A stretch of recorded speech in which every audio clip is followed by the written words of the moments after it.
That's the power of the Dharma. That's the power of the Dharma. That's the power, the mighty power. That's the power of the Dharma.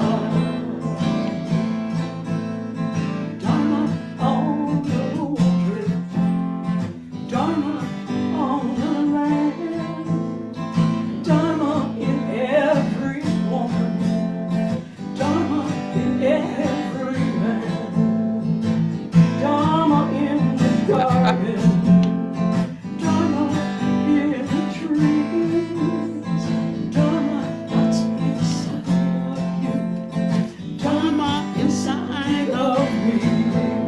That's the power of the Dharma. That's the power of the Dharma. That's the power, the mighty power. That's the power of the Dharma. Now in your hour of richness, and in your hour of need, all of creation comes from the Dharma seed. You may leave tomorrow, you might leave today, but you gotta have the Dharma when you start out on your way. That's the power of the Dharma. That's the power of the Dharma. Oh, that's the power, the mighty power. That's the power of the Dharma. Hey, that's the power of the Dharma. That's the power of the Dharma. Oh, yeah, that's the power, the mighty power. That's the power of the Dharma. Let's all sing together, friends. That's the power of the Dharma. That's the power of the Dharma. Hey, that's the power, the mighty power. That's the power of the Dharma. Yeah, that's the power of the Dharma. That's the power of the Dharma. That's the power, the mighty power. That's the power of the Dharma. That's the power of the Dharma. That's the power of the Dharma. Thank you so much.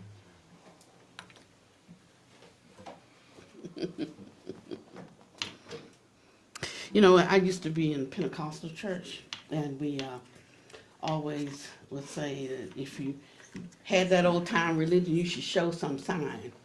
And when the words don't go much further than the lips or the eyes, then I know one's not engaged with the message, you know. And so we didn't do the kinds of rituals that we do in, you know, in the Buddhist centers there, but I had an appreciation when I would observe the heart of the people doing these. It was like weird. I mean, I just didn't understand it, but I could feel something in the atmosphere, that the atmosphere was changing, and I could identify with that shift in atmosphere. And then I knew then that you might call it this, you might refer to it that way, but I know what that is, you know, because I experience it. It is that direct experience. It is not the words, it's not the Dharma written in the book, it's not any of that, but how the Dharma minute by minute transforms our reality and the structure of appearances in our life. So they say that to those who hear the sutras, to those who cause others to hear it, to those who rejoice upon hearing it, and make offerings to it, that means having a certain kind of respect for it so that it can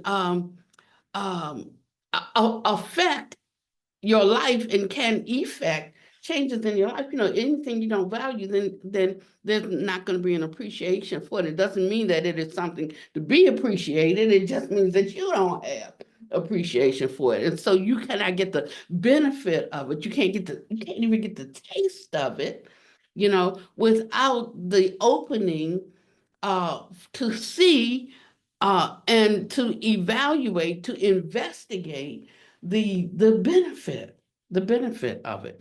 And it says that when one does this, that one shall be venerated by gods and nagas, humans and kanaras. And so he's talking about different classifications of being. We're not going to talk about classifications of being today. Just know that there's other things besides human beings and animals and microbes and germs and viruses and bacteria and things that we have discovered. We're always discovering something new. Even I subscribe to all of these scientific magazines now. I used to just be more like a like artistic woo-woo kind of person. I just didn't get that science thing at all. But now when I read science manuals, they're like my artistic magazines, because I've come to know the nature of things in a different way, and in a more uh, expansive kind of way, and I'm more open to finding out and to learning something that I don't know. In the beginning, I just wanted to keep things, it doesn't have to be, I just want to learn a little bit. Don't take me too far out, just too far for me. I just want to hear enough that it stretches me just a little, but don't stretch me too much. And so I understand when people are like that, but I tell you that the more that you allow yourself to be stretched, actually all you're doing is folding in on your own inner wisdom and your own knowledge and your own capability. We call it the nature of the Tathagata, or the Buddha nature, or our intrinsic nature. And we're unpacking this because we're so obscured and covered over, through habitual tendency and with avidya, that we can't really see things. And I hate to say see things as they really are, because it's such a cliche, and we shouldn't even use the phrase. And so I thought today that I would talk a little bit about, I never know. Um, Unfortunately, that's my bane. You know how people prepare their Dharma talks, they know what they're gonna say, and I don't care who comes, this is the talk for today. But mine just doesn't roll out that way. I can't get anything until people are drawing towards the assembly. And when they start drawing towards the assembly, then minds come into some kind of focus and then some kind of coherence. And so, when Buddha talked and he gave all these discourses, he didn't say, we're going to start on page 32 now, and we're going to read through. Some people never heard more than one Dharma talk from the Buddha. Could you imagine that it have all these live shelves and shelves and shelves of books, and I need it in order. Give me step one, give me step two, give me step three. But we're already dropped in the middle of the ocean now. So we can't erect a side that we hold on while we learn the proper stroke. We're in the middle of the ocean, and so he tells us that for the Dharma to be effective in our life, we should not think so much in terms of a set Dharma out there, a set doctrine, a set teacher forever established. He said truth is not like that, but truth depends on things. What's true in one situation is not in another. What's true for one person is not for another, because it depends on the propensities of the mind. And so truth necessarily involves people, places, and things. And if we get away from that, we end up with just empty theories and doctrines, but they just don't really help us that much in our life. And some of us just too old to start over with something else. So we're going to go with what we have, and we're going to try to look at it in a kind of different way so that it can support us in our aspirations. So there it is. Number one, got to have an aspiration. If you don't have an aspiration, there's nothing to support. In the church, we said the Holy Spirit was a paraclete. A paraclete is a helper, helps you with what you initiate. You don't initiate nothing for him to do. And so the teachings are like that. And they help us at what we have a desire to initiate, but don't have we would normally say things like don't have the either the virtue, or you could say the purification, we don't have the knowledge of it, or the causes and conditions have not come together. And we can come up with some others, but those are the basic three. So that means that sometimes something that you have a hunger to know more about, that door is not open to you. It's not open because you have not established the conditions by which you can get your hand on that doorknob. It's and so it will be elusive for you. You may never come into contact with a particular teaching because you have not been established on the platform for that to be open and available to you. Another way that we can miss something is by us having an aversion to who's teaching it or who's sharing it, or have an aversion to the view. The Buddha said, like you can hear a view, you don't have to accept it, but you should hear it. Otherwise, how will we know? How will we learn anything? If we only go what's in our own mind, then there's nowhere to go. We don't even have to do anything. We can just keep on doing whatever we're doing and like it or not like it. But when we start to get a notion in our mind that maybe something could be better, something could be different, I could be more useful, I can change or shift something. And it's not always shifting the outer condition, because that's our go-to.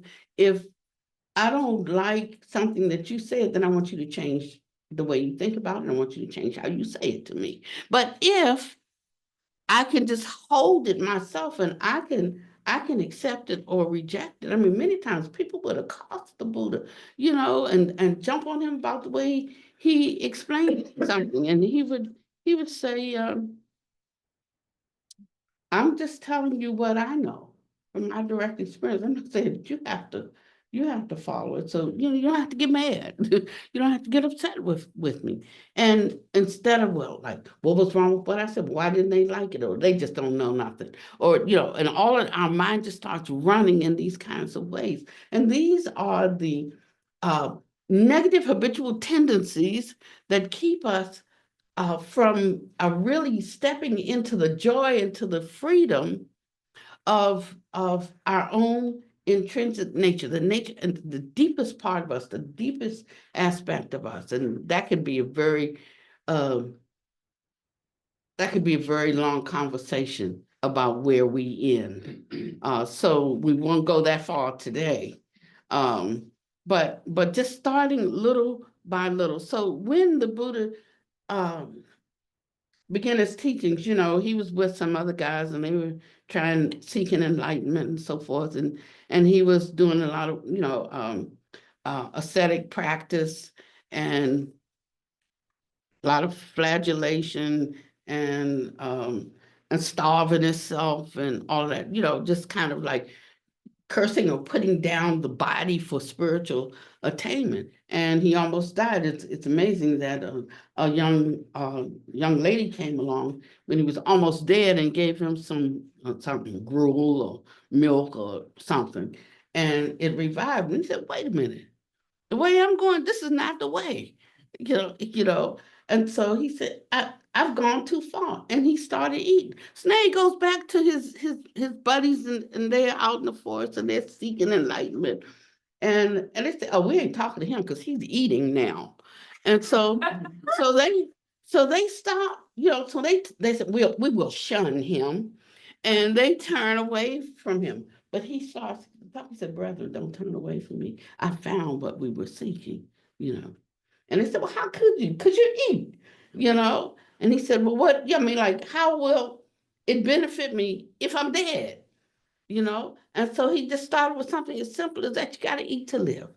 Um, And so some of us take that a little too far. And so by eating, we're dying, but that's another story.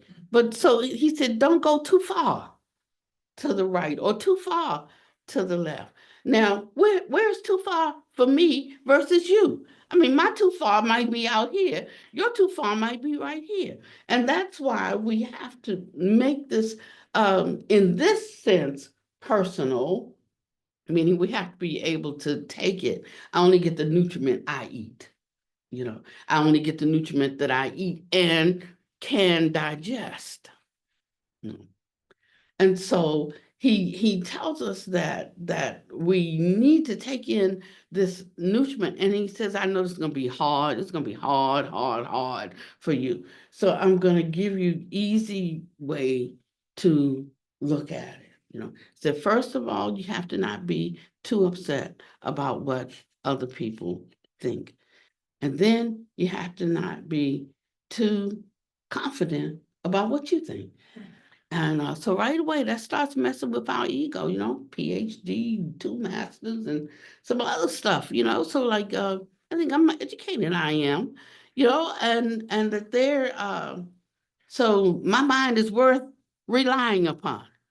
And I do rely upon. Well, if you do, no need to seek anything else. They said, go with God, Fergie, just stay with that.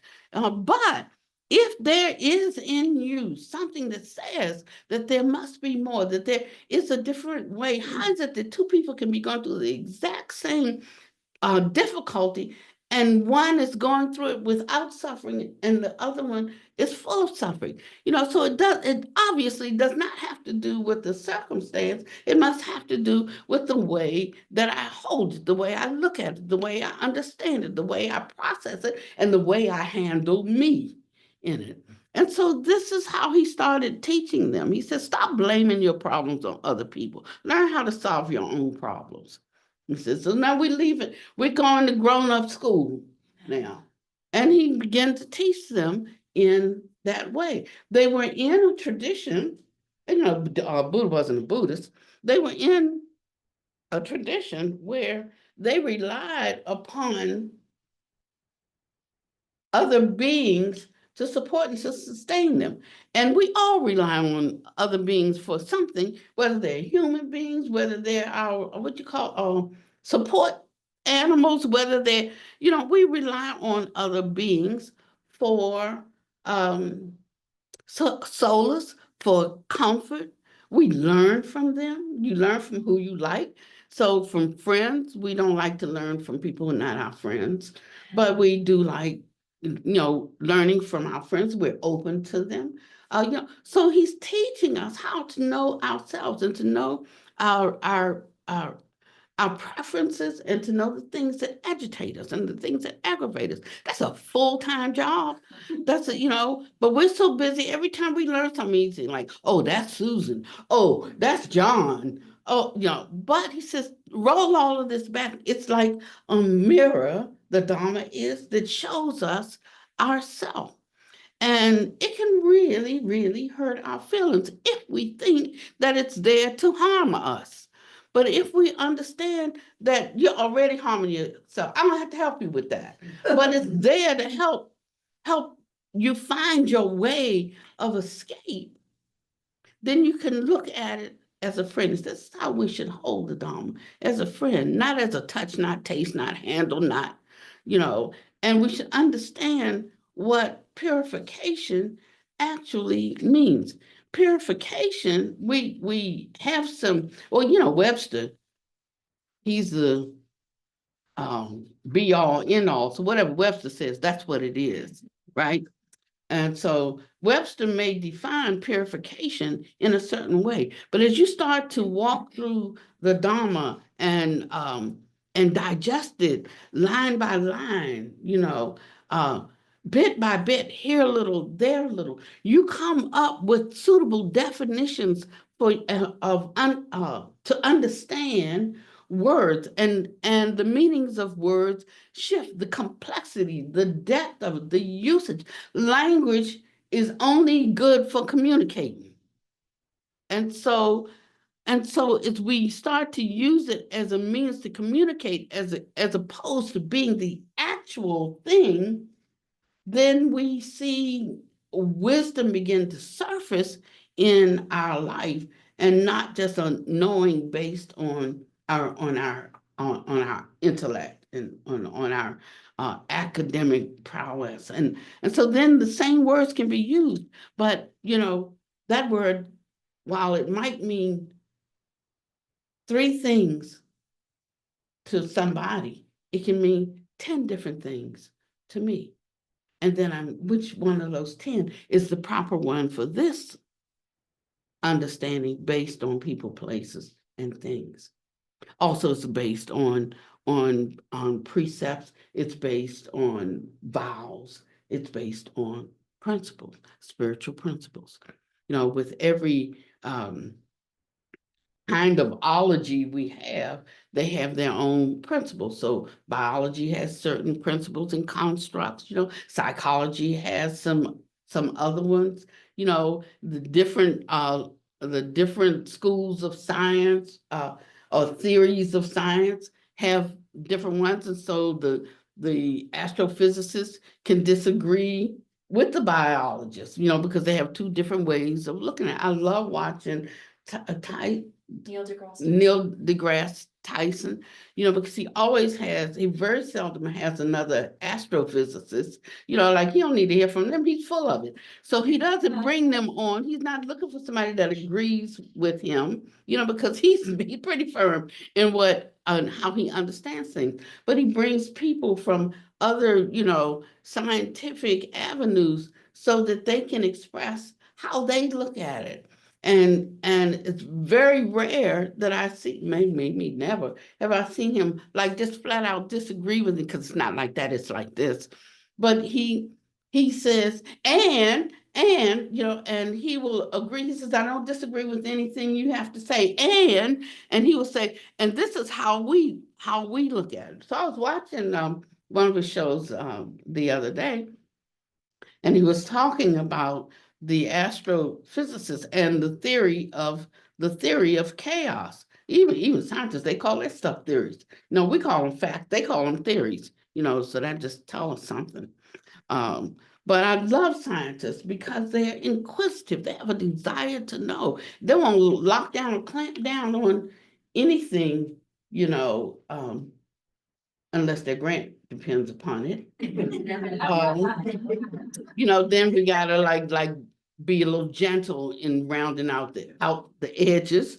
But for the most part, they are open to tear down my theory and give me another construct that I can embrace, and that's what I like about them. So I can say now the one who was the woo-woo girl is now becoming like I'm seeing my scientific mind. Of course, that's not always so good either, because they like to argue theories. Yeah, but that's why I like Neil, because he listens, and then he looks for similarities in the construct of understanding, in the formulation.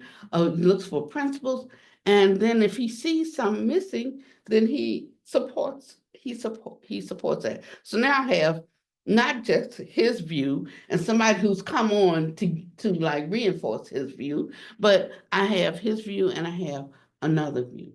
And so we should be that way.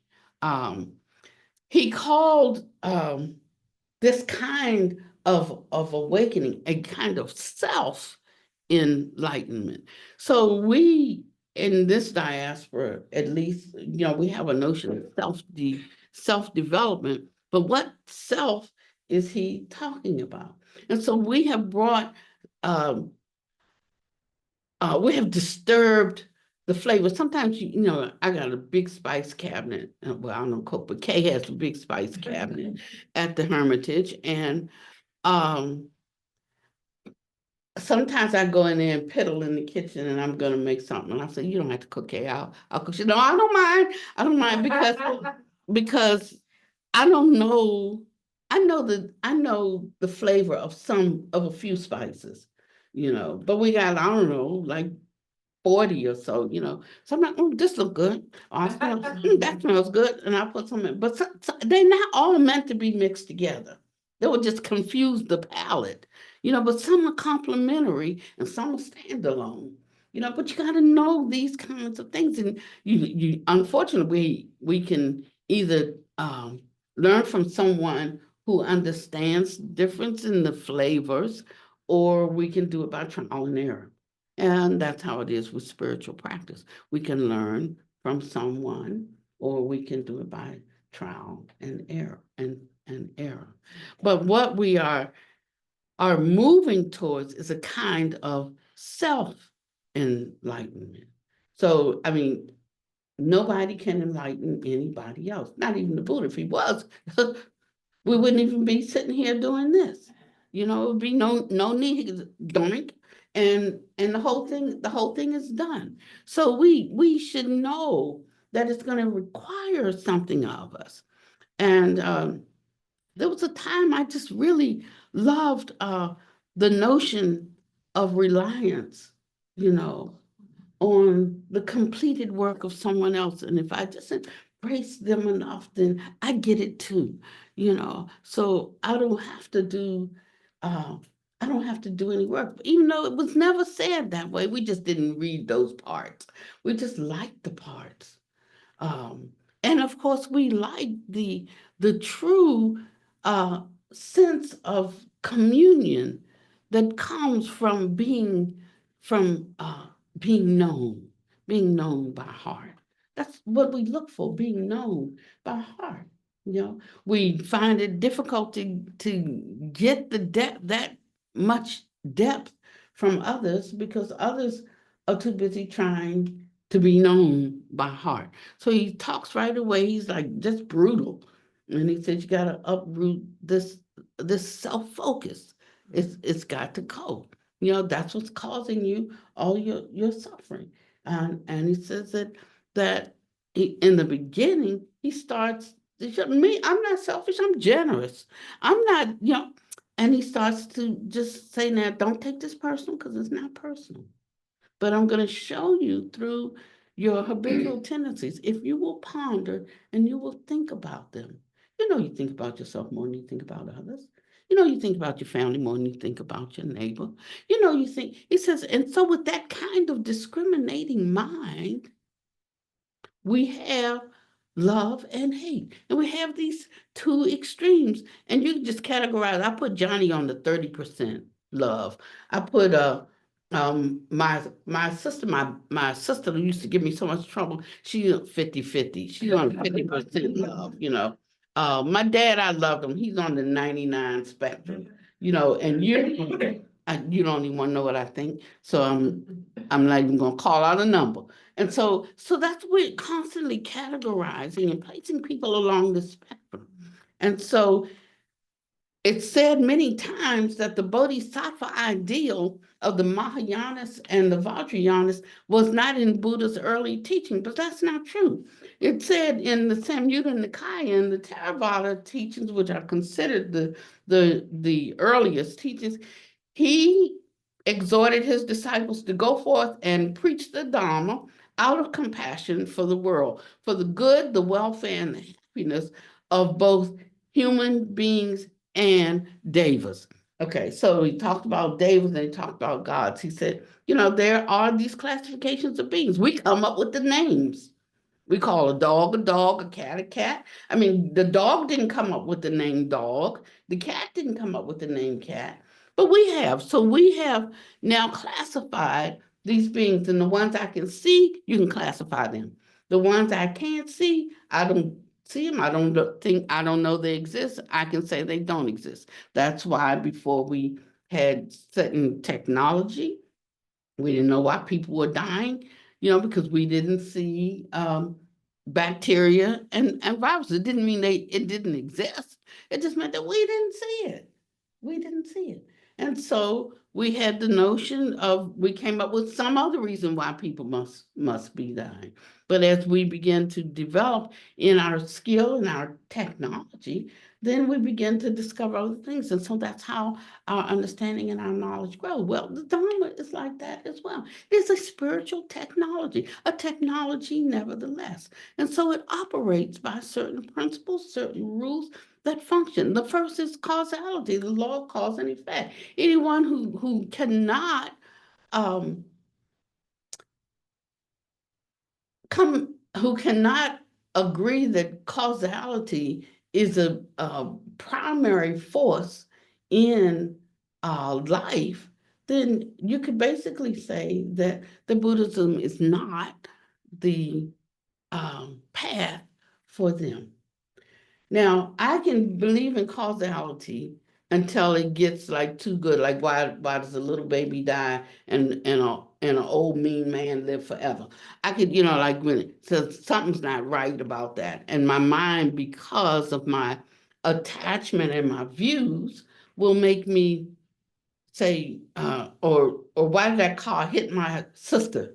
What did she do to deserve that? So it's through that personal lens, you see, that we start to have difficulty because what happened, we don't like it.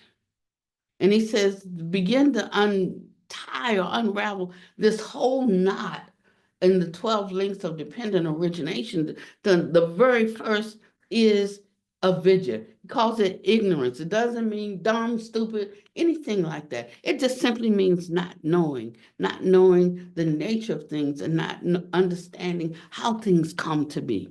And so because I didn't see in my way of seeing, I didn't see how the connection, I couldn't connect the dots. Then I say, then it just happened for no reason. It was just one of those things. But nothing is just one of those things.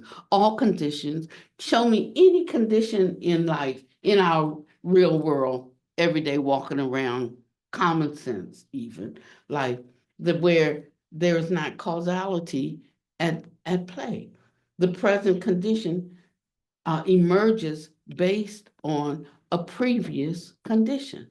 A previous cause produces the present condition. So what that tells me, here's the first part of our training, is that if I don't like what's happening now, I should not invest all my time and belly aching and crying and being adversive to it. I should be using this time to create the causes for a condition that's different than this one if I don't like this one. But if I miss that opportunity, then this condition continues by my response to it that's not beneficial, it's not fruitful, it's not useful. Now, that can sound like a little too cold. Where does grace come in and all of that, you know? But can you see that the grace is in understanding conditionality? And when I understand it, then I'm useful in a way that I would not be useful by just simply having aversion to something or grumping about something or complaining about something. Yes, that might be going on. He said, you abuse me, you beat me, you rob me. Those who harbor such views in them hatred will never be appeased. So that's my standard for investigation right there. Well, I'm hating right now. So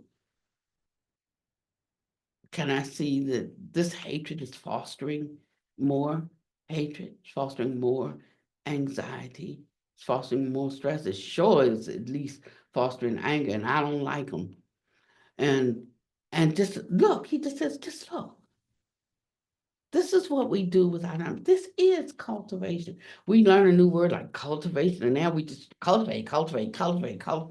But this tells us how to cultivate. It's as simple as that. And it's connected to our daily life. It's connected to our daily situations and circumstances. It's connected. And so he says, just look at the connection. And he says, what if you thought this way? He abused me, he beat me, robbed me. Yes, he did all of those things. But to those who don't harbor the view, don't lock on to it, don't fill your mind and your heart with it, he said, in them, hatred will be appeased. Now that's the promise. But look at the work you got to do.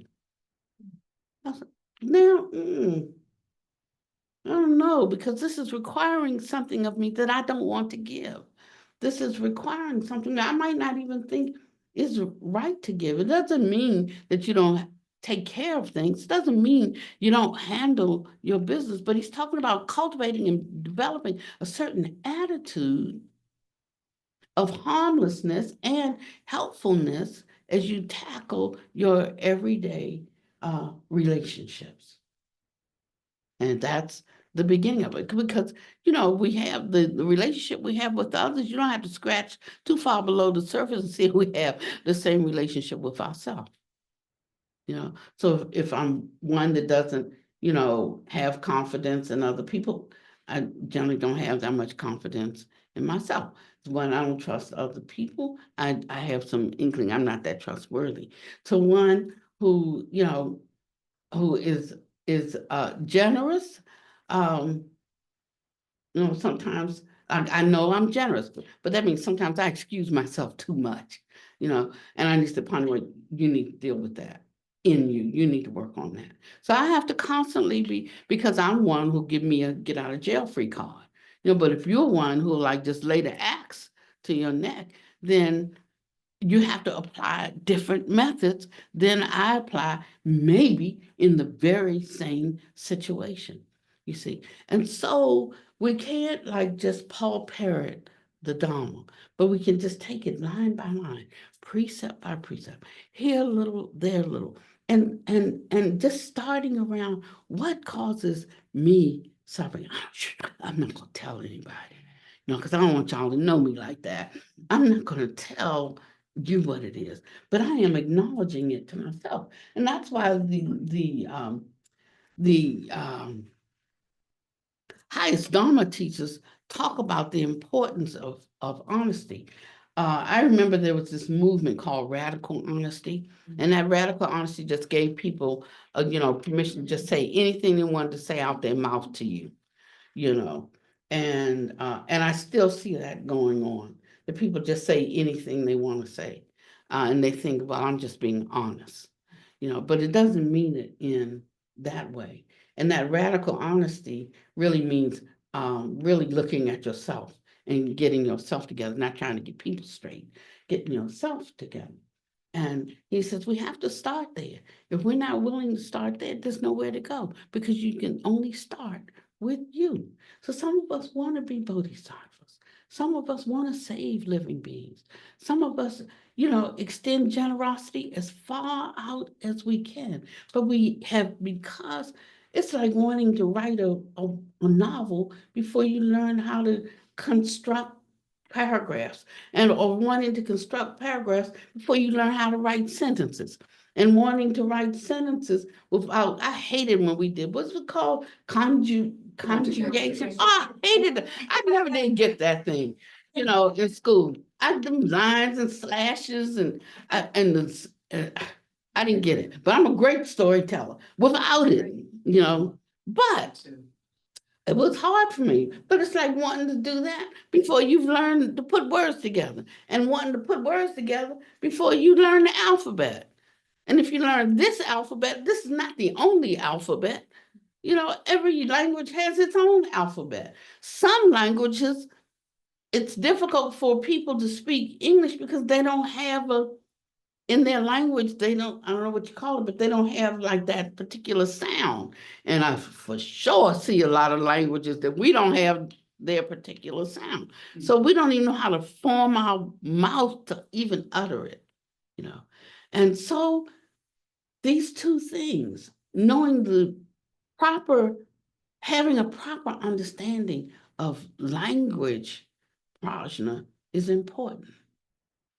And that language prajna is not the same thing as contemplative illumination. Contemplative illumination means that we didn't just spout out something that's come out of our mind from how we have thought in the past, and all those thoughts are lodged there, informing us every minute of the day, but we learn how to bit by bit, I don't say uproot them, I just say relax our grasping around them. And as we relax our grasping around them, sometimes that loosening really takes us where we want to go. And when it takes us where we want to go, now we've had a direct experience of the benefit. And we say, how did that come to be? And then we start thinking about what we did differently, what shifted for us, what changed for us. Maybe it's not grasping so tightly around a word. Maybe it's not grasping so tightly around a ceremony or a ritual. Maybe it's re-examining something that I was taught before, which I needed to learn then. It's the thing about getting old. Some things come to your mind. It's really humorous. I was going to say, like, when babies are learning how to use pull-ups, but then you get our age, and we back to pull-ups. So sometimes we might have to revisit a different construct, a different frame of reference, but pull-ups nevertheless. And so we can't, it's not to be, these things are not an embarrassment. That's just how it is. And so we start to review, well, at the time, who was I? What was I? What was my frame of mind? What were my reference points? Who were my associations, at that time that I came to this fixed conclusion about whatever? Am I still that person? Is that still the way my mind holds things? Is that, and when you start examining, you're not, no, I don't even feel like that, and we recognize then that we can release or let something go. So in the Dharma, it talks about, all these different kinds of consciousnesses, and you got the five consciousnesses of the sense gates, and that's what we see here: taste, touch, and smell, those five. Then they add what we think. So there's the mind consciousness, but that's the mind consciousness that ties in with the sense gates, because the internal base, I see something. Internal base means the external base consciousness arises. I know what that is. That's a camera. The three of these make contact, and with contact comes feeling. So he says, what you thought was so personal, it's not personal, happens everywhere, all the time, for everybody. Get over it, And then it was like, no, but I don't want to get over it. I want to be special. I want to, so I got to get up and move every minute so that you notice me, notice me, notice me. And so, but one who has investigated these things understands what that is. Now, some of the skill comes in how to address it, or maybe not address it, but certainly to know it. And as you develop in your cultivation, you will come to know. It's not a matter of reading minds. It's about understanding the nature of things, And so if somebody wants some help, you don't have to be frantic like that, You are where one's mind is settled on the well-being of the other, then your heart can dwell safely with them. You don't have to do anything else. And so you might know it, but they might not know. Because they don't know it, they will continue to act in the way they act. But now it's incumbent upon you to act with the degree of knowing that you have. So if you start to get irritated or upset, like that just don't make no sense, or whatever, then where does the work need to be done? The strong bear the infirmity of the weak. That's a part of that whole love thing. The strong have to bear the infirmity of the weak. Because I have to ask myself, how strong am I really? And by the time I finish, if I can catch myself in time to not be angry with them, but look at where my own mind is going, then I could say, well, it's better to just leave that. If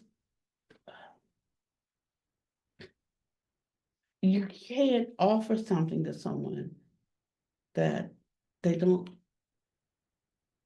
accept, you can't. You can hold space for it, but you can't do, you're going to take this kindness. You can't like just push it down their throat. And so we have to be okay then with rejection. If you can't handle rejection, do not pass go. You have to go back. And so not many people, I commend you, because not many people are too interested in Buddhism because it requires something. I mean, it's like the real deal. And not as a label, the ism label, but the actual process of cultivating and developing oneself. That's too hard. Give me the easy path. But as we keep going, we ultimately have to take up these ways in order to find our freedom. Freedom comes at a price. How much are you willing to pay? We talk about everything being free in Buddhism and all of that. That's just a very superficial understanding, because that's not how it is. We just take these catch-all phrases and plaster them all over the place. But it really costs something. And it costs you your worldly pride and your worldly ego to obtain a pearl of great price. And the one who benefits from that the most is you. Not because you're trying to benefit from it, but simply because it is its nature to manifest in certain ways.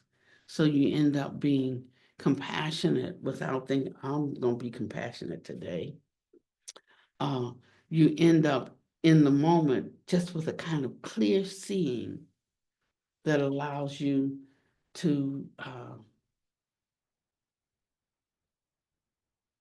know what would be the most beneficial action today with that person, this circumstance. What it actually does is it clears out the we say selfish, but I don't know what ish means, but I know what full means.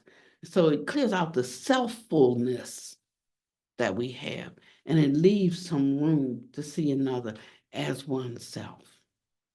That means seeing them as oneself means equally with oneself. I know I have good days and I have bad days. I know I've said something, but 2 days later or a week later or a month later, I regret I said it, but maybe she forgot about it, so I'm not going to go and tell her I'm sorry I said that, because maybe she ain't even thinking about it. Then I go bring it up, and now she's thinking about it. And, she's not a good practitioner anyway. So once I tell her now, so I'm actually hurting her to go and confess. Our minds will come up with all of these ways of getting us out of doing the things that our conscience tells us that we need to do. One time I went through, I call it trainings when I recognize something. And there's this person, it started with one person, but that's why I know it was a training, because if it was one person, I could deal with it. But then it became person after person after person after person. And it was like they would say something off the wall and I'd meet them right there. That was my nature. I'll meet you right there on that corner. But then my conscience would get, and I'd have to go back and apologize and say, I'm sorry I acted that way. I'm sorry I said that thing. My mind was not in a good space. Please forgive me. I look around and say, wait a minute. They started it. And I'm the one that's always having to go back and apologize, ask them to forgive me. Well, you know what? I just won't do it. Then I don't have to apologize. And that's how I began to change. I needed to know, what remedy I needed, me, Pannavati, personally, what remedy I needed, because I do know myself. We know ourselves. We know how good, we know how bad, we know how ugly, we do, we do, we do. But we read in some psychology book that we don't. And oh, that's a good line right there. I can use that one. But we do, I mean, unless we like just traumatically, you know, um, give me a word. Yeah. Disassociated. And unless we really have a strong mental, consideration, karma that is manifesting, we pretty much know ourselves, and it's taken us a long time to make decisions. I'm almost dead. I'm 75. It's a long time, If not now, when? If not now, when? So I might be a little bit more serious about it, because I'm seeing the fading of something, but I'm seeing also the dawning of something else, you know. So my mind might be turned in a different way. I have a little bit more of a uh, impetus to like just to step into what I hold to be true, not what you hold to be true, but what I hold to be true. And so I need the time to reflect on that, to think about that, to focus on that.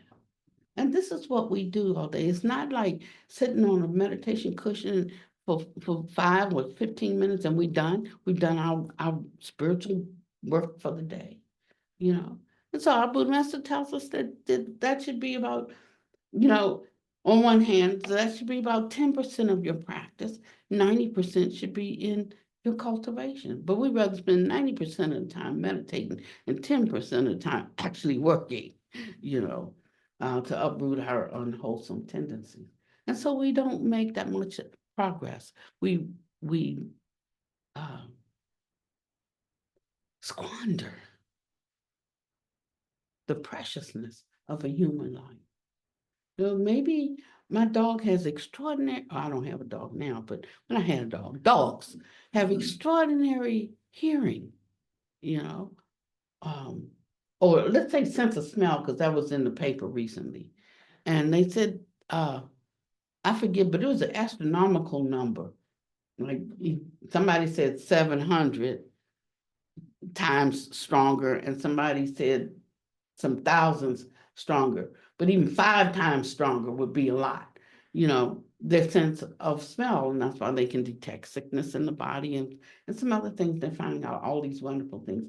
But what that particular classification of being does not possess is the kind of intellect that we have evolved to and that we can use in solving the problems of the human existence. And so, in some ways, they are superior to us, but in ways that matter to us, like food, clothing, shelter, friendship, all these kinds of things, and pride of life, you know, these things are more important to us. And so we focus on them. And he reminds, let me remind you that you will grow old. Old age, sickness, and death. It's coming. There's no other way out. And that should be your motivation, that if whatever this life was, and life has been good to me, I've had a good life. I had some really ugly things in my life, but compared to the things that mattered to me, life has been very good to me. It's almost scary sometimes, because in some ways it made me not appreciate some things and some people. In some ways, it's made me like overly optimistic. Something's come, oh, don't worry about it. We'll either get it or we won't. That's it. You know, and if my feelings are not hurt because I don't get it, it doesn't bother me. If my feelings are hurt or I feel shame because you see I didn't get it, then that's a different thing. But that rises and sets with me, you know. And so here we're just looking to see, how do I use this Dharma? That's what makes it invigorating. That's what gives it its power in our life, that it really, really means something.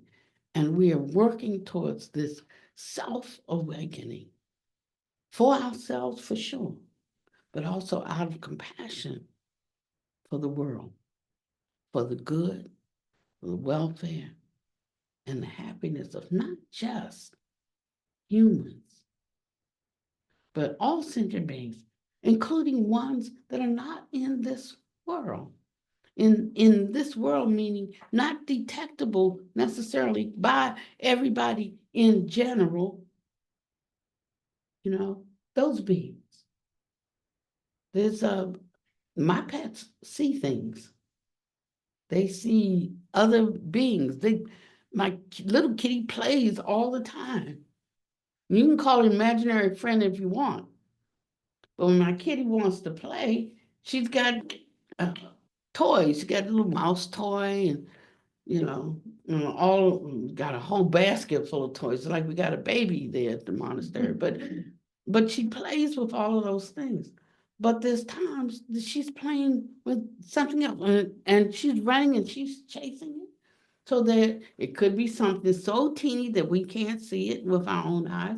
Could be another classification of beings. I mean, we know 2 classes live here. We know like 4 classes live here. One of them, uh, uh, like I just learned maybe 3 years ago, well, when coronavirus came out, I just learned that, that's not considered a bio. It doesn't have sentience until it attaches to a host and it takes its life. I'm like, what? And that's like too much information, too much science for me. But it just shows that we already recognize there are different classifications of beings. So when we talk about all beings, he talks about all beings, and he talks about, you know, um, in the form realm, in the formless or made of fine material, formless bodies, um, in the um, in the desire realms. He's talking about all beings. That means that's why there's the training on love your enemies, do good to them that despitefully use you. Now, you have to figure out what kind of love you need to dispense for that. It's not like we just turn a blind eye and let everybody do anything, because love can constrain. Love can keep safe, something or someone safe. And sometimes we have to erect a fence.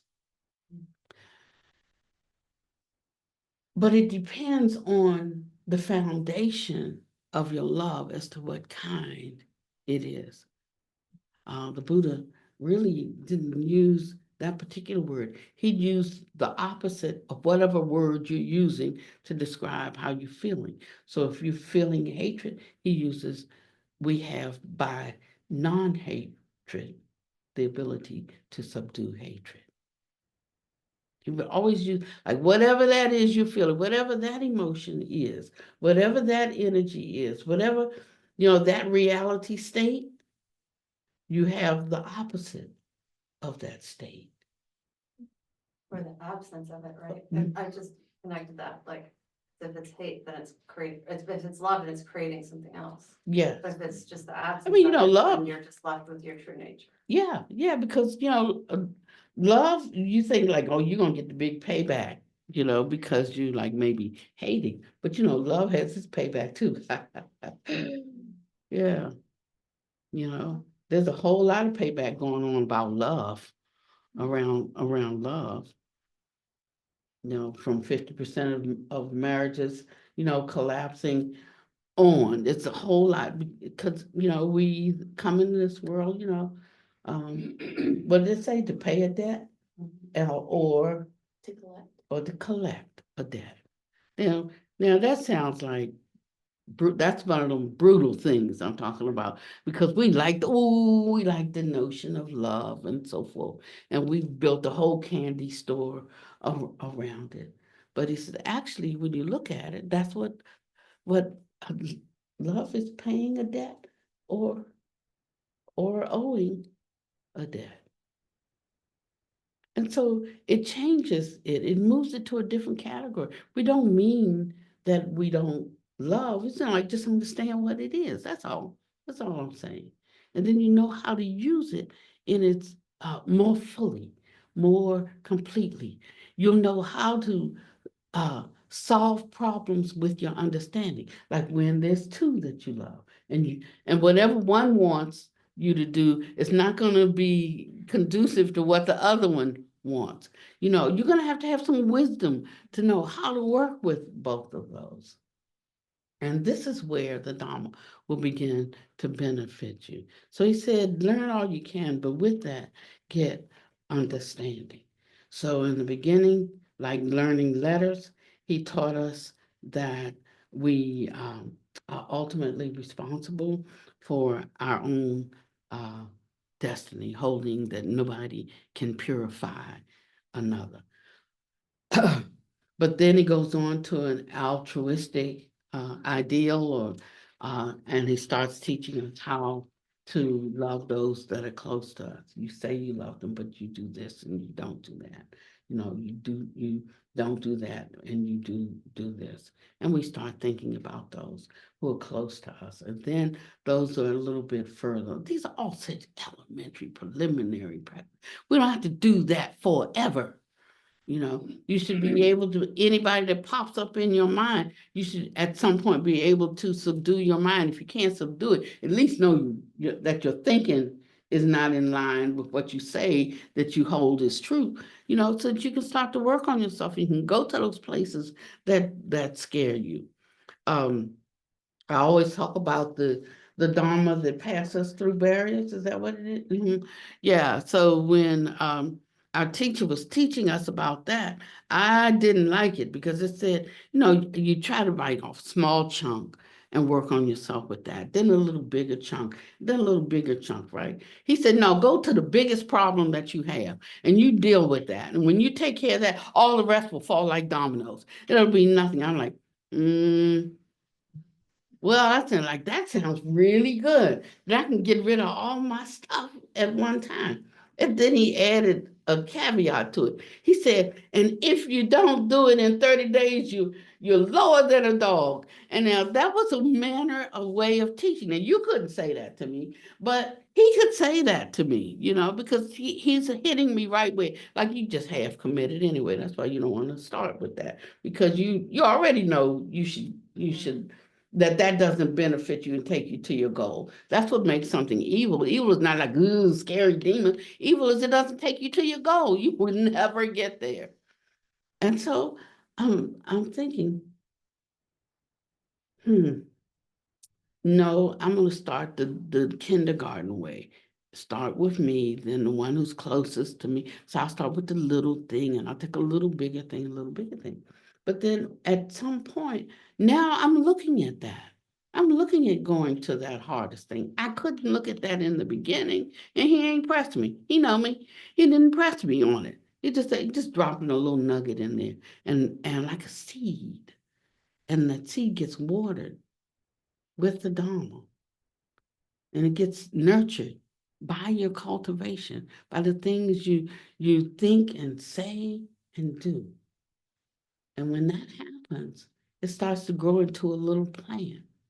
And it grows roots around that soil that holds it so that it can get the nutrient from your soil that your roots are holding steady. Now we're not such a forgetful era.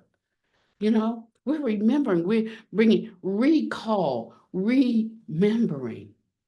This bhavana that we talk about, mind training, is for remembering.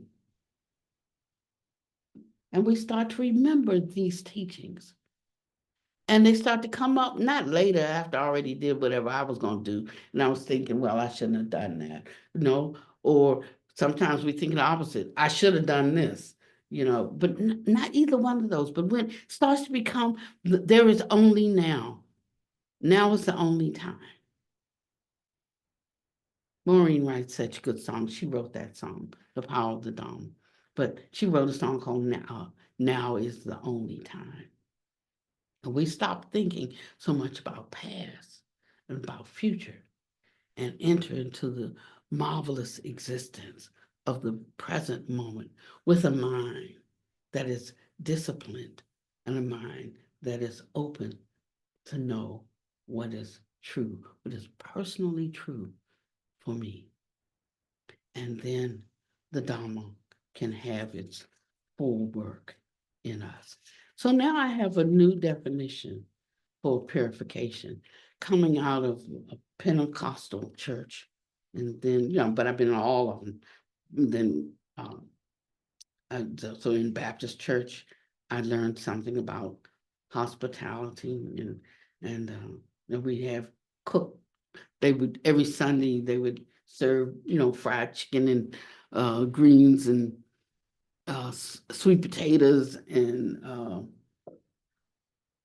what's that other thing? Macaroni and cheese down in the kitchen. So you come down and get a nice Southern dinner, even though we were in the North, but came out of Southern Baptist. And, so I learned something about hospitality. The deacons would go visit people in the hospital and all of these nicey things, and I needed to learn about hospitality. So think about some of the experiences that you had. It wasn't that you learned everything from them, but you learned something from them. And holding fast to that, you don't have to throw the baby out with the bathwater. Just keep that part that really informed you in a beneficial and a useful way. Some things I learned to do, some things I learned not to do. And then, and so I learned something about hospitality there. And then I went into, Pentecostalism because I had an experience. And when I would tell my pastor about it, he said, that's not true because that passed away with the apostles. So I said, well, he can't help me because this is happening to me right now. I'm a child. I don't even have a need to lie. I'm not like an adult trying to be big in somebody's eyes. I'm just telling him, and he's telling me that it doesn't happen, so he can't help me. And then my sister says, oh, there's a little, well, they can call them holy rollers, a storefront church. They have those kinds of experiences. I'll take you over there. And she took me there. I was, I'm with my peeps, And then I went later, I'm working in a hospital, and in the basement of the hospital, they had a little group down there of charismatic Catholics. I'm like, Catholic? Right away, because we had they not even Christian, are they? So I mean, this stuff that you're picking up along the way. That's what I'm talking about. And now it becomes your thought, and you think it was your thought to begin with. And I'm like, are they even Christian? So I go down there, somebody invites me, and they invite me because they're telling me they're going to relieve me from my duties where in the department I was working in, because I was in a hospice unit. And I'm in there, Holy Ghost rain down life on this. I refuse, I'm doing all that. And listen, your people ain't dying. And they have a certain amount of time, or they did then. It wasn't like whenever you expired, but they, the projections in the hospital. And they had certain projections of the longevity. They said people are living too long on your ward. And they're going to move you off, and they're going to put you in the WIC department for people who need food, because they can use that over there, prayers for abundance and food. And, so we're going to put you over there and let the people that's dying, go at their own time. Okay, so then somebody heard that, because they've been talking about it, and they come to me and say, you might want to go down to the basement. That's what they call it, the basement, because it was below the basement. And there are doctors and nurses who were of the Catholic group, charismatic Catholic group, and they like I used to speak in tongues, right? But they singing in tongues. I said, that's fake. That's fake. Ain't nobody ever in my church. We like shimmying, shaking, knocking on, putting your hand on hot radiator, flipping over, falling, hitting your head, don't hurt you at all. I mean, I'm telling you, in a whole nother state, really. But they're all nice and dainty, and they're gonna Cherokee Hill, and which is kind of like a Jewish round, and they're doing. I'm like, this ain't real, you know. But those people were so lovely, you know. It wasn't the fire and the brimstone. It was like, I don't even know what kind of love that is. And I got to know them, and something shifted. So I learned something from them. And then it just kept going, going, and going, and until, I spun out and went somewhere else, and I was in Dallas, and I went somewhere else, and I was in Vedanta, I went somewhere else, and I got something from all of them. But I'm hardcore. So I needed the Dharma. Because the Dharma doesn't pull punches, don't play. You can't stay with this until you're really ready to hear it. And it doesn't have to be fluffed up, doesn't have to be, for you. But because it's already in your mind is already dawning, coming out of the dark. And the openness is there. And also the reward is there. And so everything is a progression. We can be okay being where we are because all conditions are due to causes. So now when I get, maybe upset because I can't penetrate some truth, I can't penetrate some reality. What I would do, I don't do, and what I don't want to do, I do. I can be better with myself because I understand the causes and the conditions. I understand that if I'm reaching for something and I just can't understand it, I don't care. You can talk to me till I'm blue in the face. I will not get that. Then I am not in a position yet. Yet, as someone always says, I'm not in a position yet to be able to unlock that truth or to bring that quality forth in me. The condition is not right. But when it is right, I have total confidence that I will be able to walk through that door. It's not like, well, then I'm never gonna make it in. I'm never gonna understand. No, I have total confidence. That's what allows me to accept that I can't enter right now, because I know somewhere along the line, I've not created the cause for that condition to manifest. So we have to be able to use it on both sides, in both ways, and we'll learn how to be gentler with ourselves. It will remove the fear of the terrified is one way. And now this change in my understanding of purification, because I started out, long, dark clothes, black hats, very narrow, very confined. That's why I understand people like that, because I was one of them, But now I don't think of purification in such a strong, buckle down, get it right way. But through experience, I understand that purification is like a change, a shift in the structure of appearances. It's a shift in how I see things, and that's the purification. It's not the crack in the whip. And now purification is not a word that I want to take out of my, my dictionary. Now I can use that same word, but it means something different to me. But when I use the word purification, it means whatever it means to you, But for me, it means a change in the structure of appearances, how I see things, how I hold things, and how I set up karmic connections. The capacity that what I really don't want to do, I don't have to do. And what I do want to do, I could just do it. Don't have to talk about it. Could just do it, And the freedom that comes in not trying to be anybody, not trying to do anything, not trying to go anywhere. And that's a true freedom. We bind ourselves. These chains that bind us, it's our own thoughts about ourselves. So the Dharma teaches us how to think. And if we follow that, that's how we speak.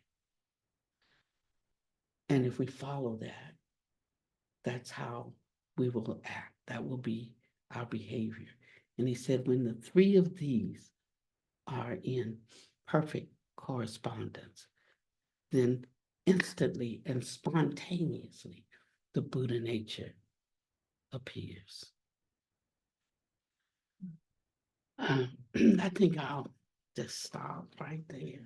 Thank you so much. We have some guests from a dear sister, Sangha, in Black Mountain.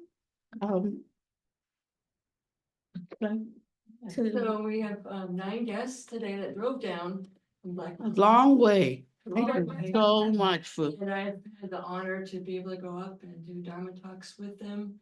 So I've been able to exchange. And so they decided that they would come see us. And it's such a gift. So thank you so much. Yeah, the more we get together. yeah. That's a song. Wow.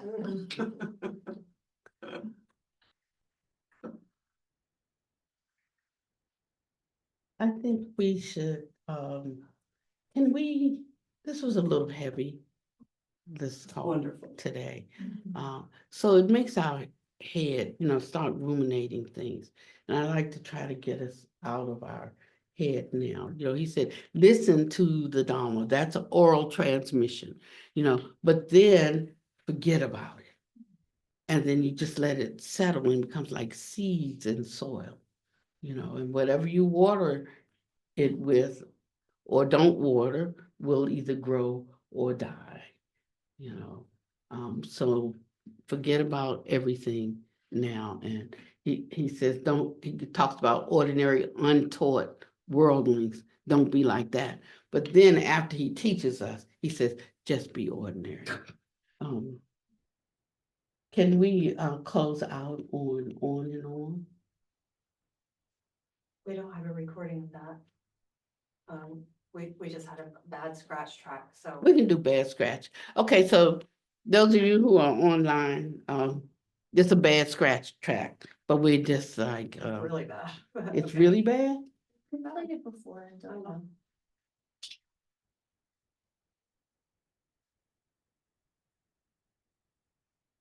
That means like our rehearsal while we were putting it together. But who sang this song? Stephen Bishop. Stephen Bishop? Well, what group sang it? Stephen Bishop. Stephen Bishop? Really? Okay. Yeah. Well, it'll be familiar. The tune will be familiar. We just wrote Dharma lyrics for it,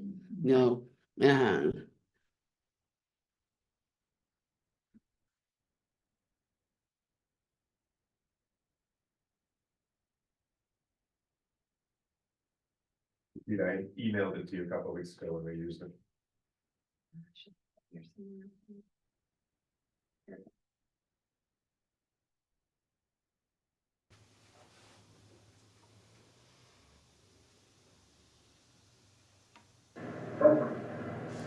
That is bad. It's all right.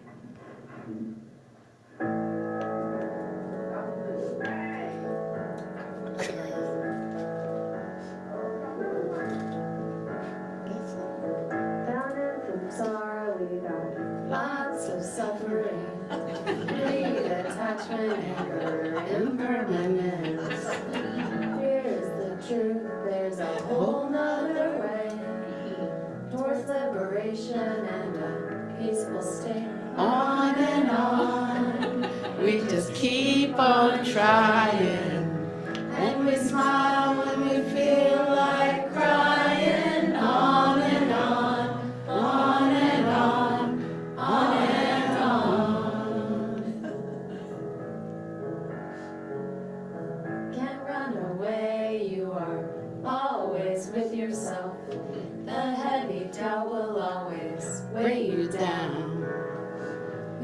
don't know that we have all that we need. Pick up the Dharma and see where it leads. On and on, we just keep on trying, and we smile when we feel like crying. On and on, on and on, on and on. When we're caught up, we should hold on. Just reflect instead. When you know it, Show it, hold on tight, the other shore's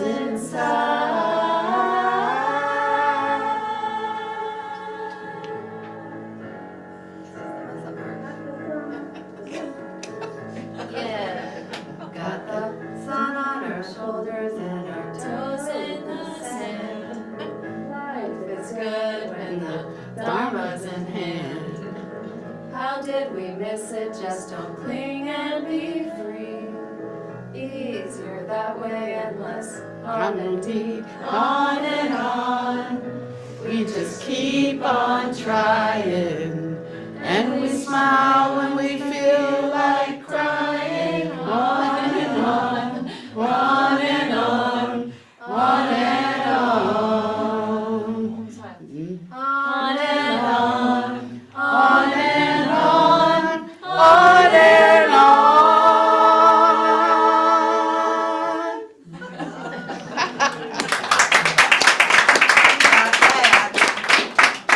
Oh, could somebody offer merit today?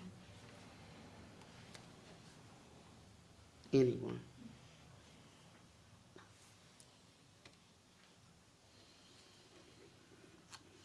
We dedicate the merit of this wonderful time together, with our Sangha brothers and sisters, to all beings who are suffering in the 6 realms of samsara. May all beings have good fortune and wisdom. May suffering abate, and may all beings find the path that leads to liberation and discover their true nature.